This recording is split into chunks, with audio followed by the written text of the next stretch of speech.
I finally found the episode of Four Weddings that has the largest age gap I've ever seen. I'm so excited, can't you tell? Let's jump into Season 3, Episode 1. You're welcome, Hannah.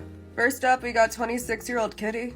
No, I'm not kidding when I say Kitty is the best, except for her dress. Her aunt made her dress, which is like super sentimental and like really impressive. Something I'll never achieve. But my god, it is not fantastic. She'll be marrying 30-year-old Walter, and she recorded a song to sing while she walks down the aisle. Next we got 26-year-old Callie. She'll be having a $60,000 giant Greek sparkly wedding, and she'll be marrying her 32-year-old neighbor George. Now they didn't say that they were celibate, but I kinda get the vibe here. Then there's 25-year-old Dawn. She'll be marrying her high school sweetheart Dave. Apparently she's been waiting such a long time for this, because they've been dating for 10 years. But babe, you were a child for 3 of those years. Chill out. Get it? Chill? They're having a winter-themed wedding. Then there's 29-year-old Danielle. She proudly states that she's never been faithful in a relationship even once. So the guy that she's marrying has to be a hot, sexy man. She's marrying 50-year-old Larry. 21 years.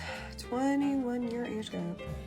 To each their own, I guess. She'll be wearing glass slippers, which I think are plastic. And she states that she can either be your best friend or your total enemy. Well, I'm excited. First up is Callie's wedding. She's having it at her Greek Orthodox church, and the guest brides are already complaining that it's right next to a train station. They're like, don't have a wedding next to a train station. I'm sorry. She can't move her fucking church. Ugh.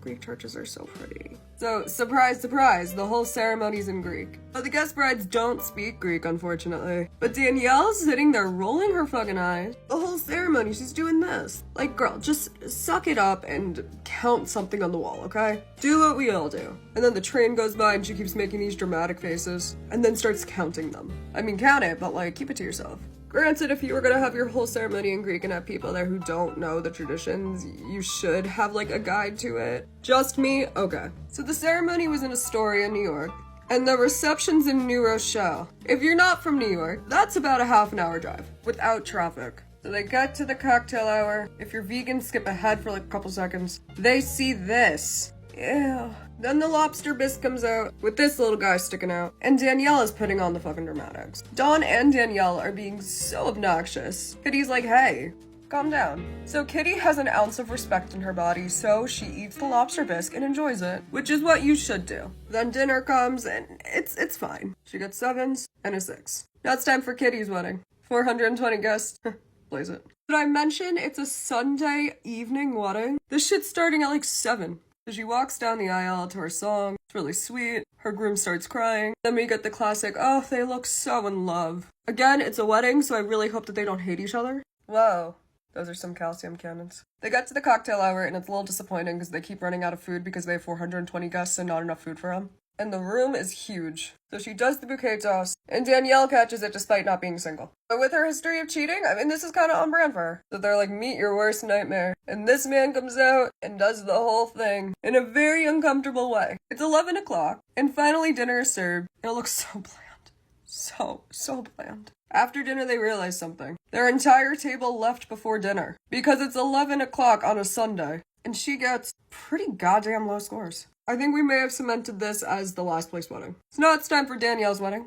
Oh, it's outside, you say. In November, in New Jersey. Good idea. Why does she always make this face? Oh, the dogs are out, guys. Again, making that face. Oh, she's practicing for when she's gonna hold him up when he's a senior citizen in like 15 years. Now they hate her dress. And I kinda get it, cause like, the top kinda looks like a bra. And it's cold, and there's flies in the wine. Gross. Now, our dinner's pretty good, but she complained about the bouquet toss at the last wedding. She does one too. Dawn aggressively catches it, and then they do this shit again. She gets 7, 5, and a 6. Last but not least, it's Dawn's wedding. She has a Winter Wonderland theme. My expectations are very high. A little lore, my bat mitzvah was Winter Wonderland themed. Let's see if she can outdo me. Spoiler, she can't. My bat mitzvah was amazing. Oh look, a Bed Bath & Beyond bedspread. I miss Bed Bath & Beyond. So in her vows, she's like talking to her groom and she's like, hey, I know you're never gonna amount to your stupid dream, but I'll support them through you anyway. Danielle didn't like that shit. But what does she like? I'm sorry, is that a young Colin Jost officiating their wedding? Everyone take a drink, she's got a mashed potato bar. But don't worry, she has other things at her cocktail hour if mashed potatoes are not to your liking. Like this bowl of shrimp. that witch hand is lovingly sticking her fingers in, even though there's a fork. Don't do this. Yeah, Kitty thinks that the food is pretty gross. Here's their reception. Oh, sorry, not as good as mine. They do their first dance, chewing gum. Why? I don't know. They think that the dinner's kinda ass, and they're just bored the whole night. Oh, average. Now it's time to find out who won. My predicted winner is Callie. Oh my god. This is the best case scenario. Yeah, Kitty took first, with a total of 87 points. But here's where it gets confusing. When do we ever see scores so high in the categories with an overall experience of 13? They were complaining about so many things at that wedding. So I have a theory. They did not like Kitty's wedding. So they decided that they were going to score her higher in the categories to lower the chances of another bride winning. Well, that backfired. Second place is Callie, with a total of 74 points. Third was Dawn. Yeah, she kind of reads third place bride. 69 points. Nice. And fourth place was Danielle. We all sigh in relief. And the crowd is fucking confused. Let's see where they're going. Oh my god, it just gets so much better. They're going to fucking Sicily. And this is the part where she turns around and she's like, guys, isn't that so great? Yeah. Now this is the part where my theory is really cemented. Because Dawn says, yeah, there were aspects of Kitty's wedding that I liked. Callie says, I seriously do not understand how I didn't win. And Danielle is confused that Kitty won. She's like, I would have been fine losing to Dawn or Callie. But Kitty, seriously? That's that fourth place attitude for you. So that was 4 weddings and a glass slipper. Sydney out.